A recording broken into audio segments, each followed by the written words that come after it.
প্রিয় দর্শক, আসসালামু আলাইকুম। অনেকদিন পরে আবার ভিডিও করলাম আমার এই গরুর গোয়াল ঘরের। আমি একজন প্রান্তিক খামারি। অল্প কিছু অর্থ দিয়ে আমি চেষ্টা করতেছি স্বাবলম্বী হওয়ার জন্য।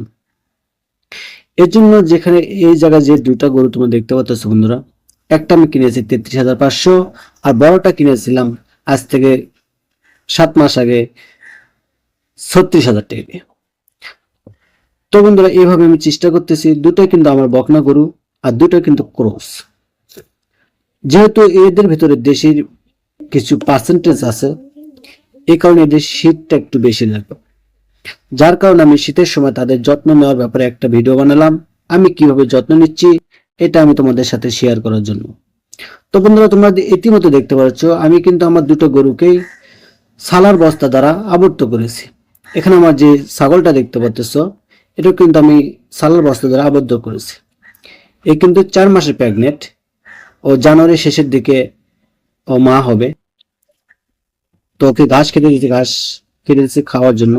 আর বন্ধুরা, এই যে দেখতে পাচ্ছ এখানে পালা, অল্পটুকু খড় কিনেছি।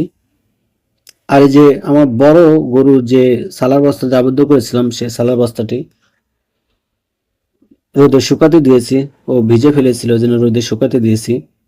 আর আপাতত তার গায়ে একটা নর্মাল সালার বস্তা গায়ে দিয়েছি।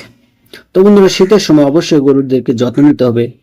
যদি যত্নটা ঠিকঠাক না নেওয়া যায় তাহলে তারা অসুস্থ হবে, কারণ শীতের সময় মানুষ অসুস্থ হয়ে যায়, আর তো গরু অবশ্যই অসুস্থ হবে।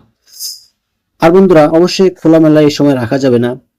যেরকম দেখতে পাচ্ছ আমি চতুর্দিকে টিন দিয়ে ঘিরে দিয়েছি, যাতে বাতাসটা আমার এই ঘরের ভিতরে না ঢোকে। আর বন্ধুরা, দেখতে পাচ্ছ এখানে যে দরজাটা রয়েছে, আমি কিন্তু গরমে আবহাওয়ার কারণে এইভাবে তৈরি করেছি। এটাতে কিন্তু বাতাস ঢোকে, কিন্তু আমি এটা পর্দা দিয়ে বন্ধ করে দিই যাতে বাতাসটা ভিতরে না ঢুকতে পারে। তো বন্ধুরা, অবশ্যই তোমরা গরুর যত্ন নিবে, শীতকালে যত্ন নেওয়া উচিত। আর আমি কিন্তু নিচে ম্যাট পাড়ে দিছি, যে ম্যাটের কারণে নিচ থেকে যে ঠান্ডাটা ওঠার ব্যাপারটা এটা কিন্তু উঠতে পারে না। তো বন্ধুরা, আমার বড় গরুটার বয়স কিন্তু 15 মাস, কিন্তু এখনো ও গর্ভবতী হচ্ছে না। আমি কিন্তু ইসিল নামে একটা সিরাপ তাকে খাওয়াছি, তারপরে কোনো পার্শ্ব ক্ষতি পাচ্ছি না। তো অনেকে বলতেছে এটা আরো বড় হবে, বা আরো বয়স হলে হয়তো প্রেগনেন্সি হতে পারে বা হিটে আসতে পারে। তো বন্ধু, এই আশা করে আমি রেখে দিয়েছি। তো খুদা হাফেজ, দেখা হবে অন্য কোনো আর ভিডিওতে। ততক্ষণ তোমরা সুস্থ থাকবে, ভালো থাকবে। খুদা হাফেজ।